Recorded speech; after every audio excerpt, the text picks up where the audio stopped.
Gubernur Provinsi Kepri Ansar Ahmad menerima kunjungan resmi utusan khusus Presiden RI Muhammad Mardiono di Geraha Kepri, Kota Batam pada Minggu siang.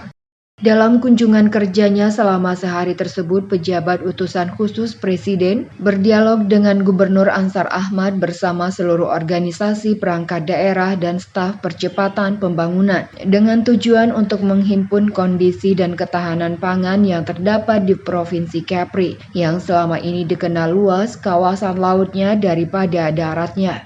Singkat, hanya antara tahun 2024 hingga tahun 2038. Dan karena kita tahun 2040, kalau ini kita berhasil mengantara itu semua, kita akan masuk pada Indonesia Emas. Dan insya Allah Indonesia akan berhasil melompat menjadi negara maju. Lah tentu untuk menjadi negara maju itu kita harus mempersiapkan diri dalam waktu yang singkat ini. Nah tadi kita sampaikan pada poin-poin itu, di samping juga kita sampaikan pada pentingnya untuk menjaga ketahanan pangan dan kemudian pengentasan kemiskinan sebagaimana yang diamanatkan oleh SDGs.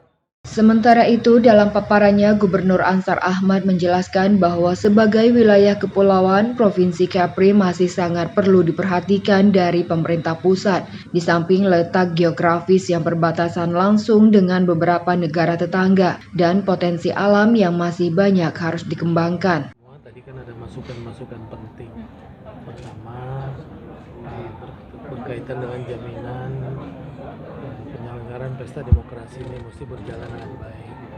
Dan alhamdulillah memang Kepri selama ini tidak termasuk daerah yang kategori rawan ya penyelenggaraan pemilu, tapi kita tetap harus terus mengedukasi masyarakat dengan baik.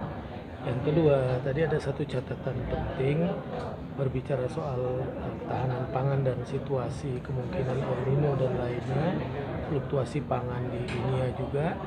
Maka selain kita terus melakukan kerjasama dengan daerah-daerah yang lain, kita coba mengembangkan nanti kawasan-kawasan kita yang masih produktif.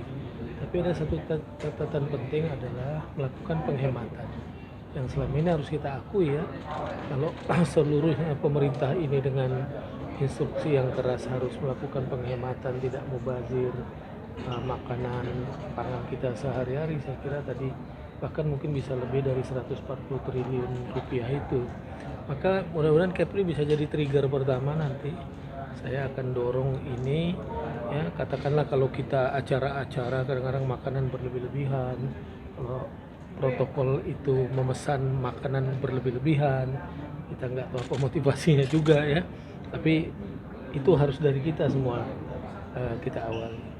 Kita juga coba terus mempelajari barang-barang substitusi makanan pokok. Utusan khusus Presiden Mardiono yang sekaligus Ketua Umum DPP Partai Persatuan Pembangunan tersebut, di samping kunjungan kerja resmi juga menyambangi Ketua Partai dan pengurus Partai P3 Provinsi Kepri di Kota Batam.